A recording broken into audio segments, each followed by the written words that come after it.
Our digital footprints have been weaponized by mega companies and governments and has effectively taken control of our minds and our actions against our will. I think we're all acutely aware of this problem, but I want to spend some time in this video to really break down for you how this works and how we're all being affected. And once you have a firm understanding of how that works, then I think it's easier to realize what you need to do to escape this system that has been set up and is effectively enslaving us all. So I'm going to start with going through breaking down how the system works, and then I'm going to provide some actionable solutions that everybody can take in order to avoid having your mind and your thoughts and your actions taken over by these entities that we definitely don't want controlling our lives. This isn't going to be an in-depth explanation of how each of these things work, such as how your data is collected, how it's processed, the different types of data that are collected. There's a lot of different topics that I briefly touch on through this video, and if you want a deeper explanation on any of that, please post a comment and I'll make a video about it, because I think this stuff is really important and people need to know what's going on with the media that they're consuming and the data that's being collected on them. Now it's time to get into how this works, and I'm going to cut out any fluff and just give it to you straight. So it all starts with the big tech companies. They've created a digital environment that feeds you content through an algorithm, a word that we're all very familiar with nowadays. So the algorithm has a two-way data flow. They can feed you information through the algorithm, and then they gain information from you based on how you engage with the content that is provided to you. Your interaction with that content is paired with your digital footprint that they're able to aggregate through many different means, whether it's collected by them through their app or purchased from other companies and data brokers, or through the information that is on your digital device that the applications that you're interacting with interface with. All of that data is then combined and fused together into this algorithm, which is then able to provide you with even more agreeable content that you will continue to interact with and therefore spend more time on their platform. And then spending more time on the platform leads to further purchases through their platform or by increasing advertiser revenue, et cetera, et cetera. But it's not just all about money, it's also about politics. Governments and political parties don't necessarily own all of these companies, except, maybe maybe they do in some ways, and if they don't, then they definitely talk and collaborate. But it goes further than that. They've also found a way to use social media and digital footprints as a way to further their political agendas. Governments and political parties own the major news networks. It's very apparent nowadays, I think to most people now, that large news companies such as, CNN, Fox, MSNBC, et cetera, the big major offenders, and dozens of others, and those news networks owning a lot of the smaller news networks, they're all owned or influenced heavily by governments and political parties. These news networks generate stories and spin headlines that further their political agendas. These news stories are then consumed by users of these social media platforms, because that's how all of the news is spread nowadays. Unless you are watching TV, then it's very directly spread to you in that way. And these news stories are created in such a way that favors one side or the other typically, and therefore increases support for their political agenda. These news networks then create these stories and headlines that are spun to benefit the political party that owns said network. Stories are then consumed by users of the platform and then influences the political opinions of those individual users.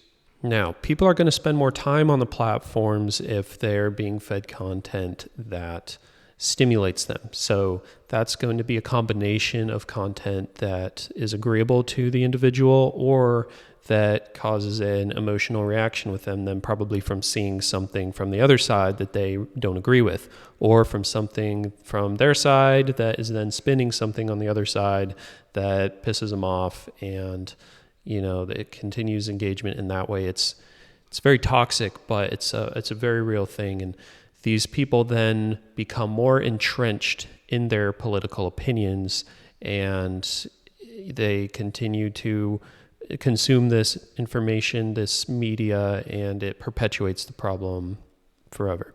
And this problem is worsened by the fact that foreign governments come in and amplify the divisive narratives, basically to cause destabilization in the country and further their political agendas. And the divisive nature of the content that is specifically engineered by these other governments to manipulate people into taking perhaps hostile action or to hate their neighbor, etc. That stuff is very addicting, and it keeps people engaged. They're sending hateful comments, they're sharing it to their friends and their family members, and those people are then seeing it and then engaging with the content. And the tech companies love this because it's bringing more and more traffic to their website and their services and bringing them more money. So you can see how this all kind of comes together into a cyclical pattern of terribleness. And it's something that we need to try and escape because it's just not good for us, right? It's obvious manipulation, and I think anyone in their right mind would want to avoid that. All of this is enabled by all of the data that is collected on you. I've heard countless people say, well, I don't have anything to hide. Okay, well, you probably don't have anything to hide. Most people don't. But you do have everything to protect. You need to protect your mind, and you need to protect your freedom of thought and of action. If these social media and news networks are out here manipulating you into purchasing things and taking political action, you don't own your thoughts. They own your thoughts. They own your actions. They own you, and you are effectively their slave at this point. It's a real thing, and I just think more people need to pay attention to this. The system has done terrible things, as small as keeping people buying this useless junk that you don't need, to taking that to the extreme and then keeping people in financial servitude, essentially, and being stuck in jobs that they hate to continue buying all this crap that they don't need. And it's also led to friends hating each other for voting for certain political opponents. You've got people that are pushed towards rioting in the streets over these issues that are amplified by news networks that really, if these news networks never paid any attention to, wouldn't cause any of this political violence in the country and throughout the world. It's led people to storming the Capitol and trying to cause harm on politicians.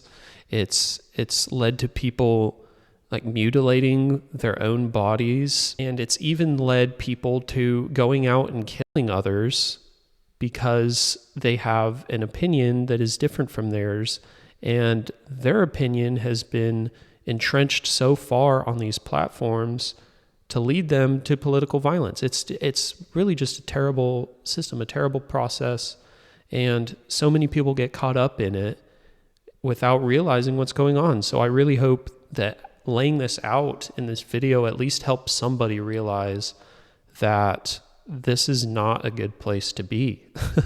You need to be more intentional about how you use the internet and not mindlessly scroll through and allow your mind to be controlled by these narratives. Okay, so now that I've kind of laid that out, I want to get into how you can avoid getting stuck in this, how you can free your mind and live your best life, essentially. So the world is what you pay attention to. If we continue to pay attention to all of the worst things happening in the world, then we're going to believe that the world is a terrible place and it won't get better. But if we cut that out and we start to focus positively on ourselves, on our own lives, and on things that are good and productive for our communities and for greater humanity, then that is what is going to lead to a better future. And the process of doing this isn't immediate. It's taken me multiple months to get around to achieving a lot of these tasks. But there are some very simple things you can do, and I'm about to get into that as well as what you can do down the line. So something very simple you can do is just turn off the news. Don't watch the news anymore. Don't engage with content online that is divisive. Stay away from it. If you're on X or Blue Sky or TikTok, Instagram, literally just stop. Just stop engaging. I know it's very difficult. This is actually probably one of the more difficult things you can do that I'm about to tell you, because it has us firmly grasped, and it's very difficult to escape that grasp. But I would encourage you to find your own path to either engaging with these things less or even going out and deleting them. I have gone and I've not just deleted the apps off my phone, I have deleted entirely my social media accounts. This is because they feed you toxic content, and they also collect an insane amount of data on you, and that data, like I talked about earlier, is used against you. So it's a two-pronged benefit by getting rid of these things. It's very difficult to go do this, like I said, cold turkey, so it's a process. I just encourage you to start exploring that idea for yourself. I have a few friends who've also done it, and we all believe that our lives have benefited from it. If the social media platforms are how you talk to all your friends, there's alternatives. I highly suggest something like Signal. It's a very secure app, so your phone and no other company or entity can go read your messages. It's got great function as text, call, stories, video call, all the stuff you need to stay up to date with your friends. And what it doesn't have is all of that short form content that's going to keep you scrolling and addicted and mind controlled. You also need to find other ways to prevent your data from being taken and then used against you. So a very simple thing you can do actually is to go change your search engine and your web browser. A lot of the information taken from you is from these two things. So if you're using Google, there's great alternatives such as DuckDuckGo for your search engine. It is secure and doesn't track all of your information, and it works just as well as Google. It has the AI replies even that are sometimes useful for me, but I highly suggest that. And then also changing your browser. For example, if you're using Google Chrome, Safari, something like that, then you can switch to something like Brave. Brave browser is secure. It blocks all the trackers, all the ads. It creates a very clutter-free browsing experience. I know I sound like an ad right now. None of these things are sponsored. I just really like these products and I want to share them with you. So go check out Brave. So all of the internet trackers and the cookies and all that stuff isn't tracking you. And then change your web browser so what you're putting into the internet and searching for isn't being tracked and logged, and creating that digital profile on you. And after you've done these things, after you've changed your web browser and your search engine, after you've started deleting these accounts and stuff, there's still further steps you can take, because your phone is tracking you in so many different ways. I mean, my phone that I was using didn't allow me to uninstall things like Facebook from the phone. And Facebook, of course, is a terrible offender of collecting data off of your phone and then using that to feed their algorithms and then also selling that data. And there's countless other apps that do that too. Spotify, Uber, Reddit, TikTok. I mean, the list goes on and on, right? So you want to avoid using all of these apps and start looking for alternatives. And you also need to start looking for alternatives for your phone itself. You need to try and de-Google your phone or de-Apple your phone, depending on what you use. You want to get away from those big tech companies' services.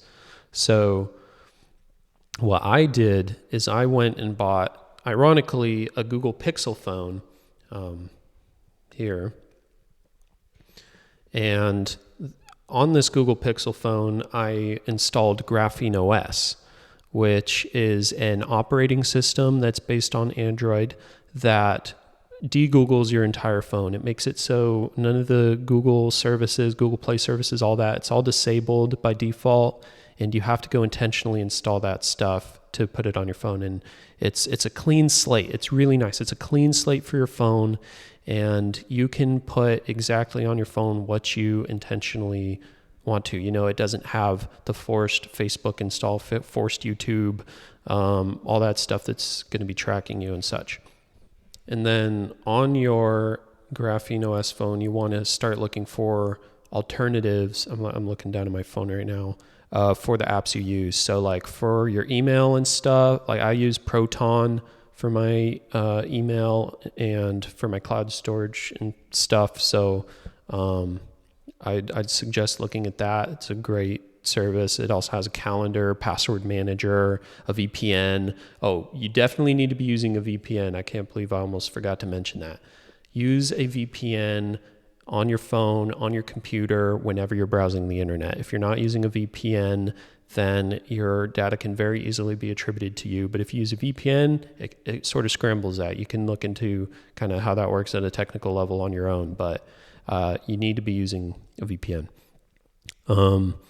I really only have a handful of apps on this Google or this Graphene OS phone that I use. I found I've got Brave as the alternative for my web browser. I have an audio player that isn't Spotify. I go and buy my own music, so I own it, and I don't have an app that's tracking me. I have a spending tracker. I have a Maps app. Instead of using Google Maps, you could use something like Organic Maps. There's also like Osmand. I don't really know how to say it, but I like Organic Maps better. It's worked pretty good for me. I have Signal, and then just a couple other things like, and then, another thing is I'm looking at my phone that reminded me, you want to change your mobile provider. So your SIM card is also tracking you. It's tracking your location. It has all of this other data that identifies you. So I'm going to be trying out something called Cape. Go check out Cape. I'll put the info up here for you. But essentially what that is they've gone and reworked the architecture of like how the, cell network works or whatever. If you go look at their website, they've got a lot of good information on it. I'm not going to be able to explain it very well, but it's basically made it so it makes it increasingly difficult for tracking through your SIM card to be accomplished. So this same like base technology is actually used by special forces and intelligence agencies to mask their SIM cards so they can't be tracked. So really cool stuff. I'm going to be trying it out. I haven't got it yet, but it looks like a great way to avoid that SIM card tracking. So there's all sorts of stuff you can do, and I just wanted to go share some of the things I do so you have an idea of where to start and to start going down this journey yourself. And the way you go is probably going to be different for me, and that's okay. There's a lot of ways to do it. But I think it's really important that we at least start exploring this path of freedom, of digital freedom, because, man, the world's going to a really dark place, and I want to do everything I can to avoid it and also to help other people avoid it as well, because there's no reason for us to just submit and give into this dystopian future that's being produced. So I'm really happy that you're here and you sat through the video to listen to all of this. I really think it's important. And if you want to continue with me on this journey, go subscribe to my channel, like this video, and also go check out my newsletter, join my newsletter, because if the surveillance state continues to get worse and worse and I say things on YouTube that they don't like, at least I can communicate with you through email, and we can continue to improve our lives and improve the world. So Before I end the video, I also want to talk about what you can do, what's going to replace the void of scrolling through TikTok or whatever social media you're engaged with. You don't want to be left with absolutely nothing, because unfortunately, that is a big part of a lot of people's lives, especially young people. So I would suggest finding a hobby, finding a community, a hobby, whether it's music or you're creating something. Like me, I started getting into creating YouTube videos. Ironic, because, it's all part of Google or whatever, but I'm thinking about starting a Rumble. We'll see. It's, like I said, it's a process. I'm not perfect at it, and we're all trying to figure out how to navigate this crazy digital environment. But also joining a community is a great thing. Embracing humanity, real humans, because 60%, I think, of online traffic is bots. It's not even real people, especially now that AI is a thing. It's terrible. So go join a community of people that are interested in the same things you're interested in. Are you a runner? Do you like to crochet? I don't know. There's all sorts of different things out there. So go join a community. Also, stay connected with your friends. Do things in real life with your friends. If you can't do things in real life, do things digitally. Play a video game, hop in VR. I don't know. Visit your family. Talk to your mom. Call your mom. And also go find something to do that's productive or helpful for your community or for humanity as a whole. There's plenty of things you can do to go out and, fill the void and do something that will be positive for the world. So that's all I've really got to say. Thanks for watching. I'll see you in the next one.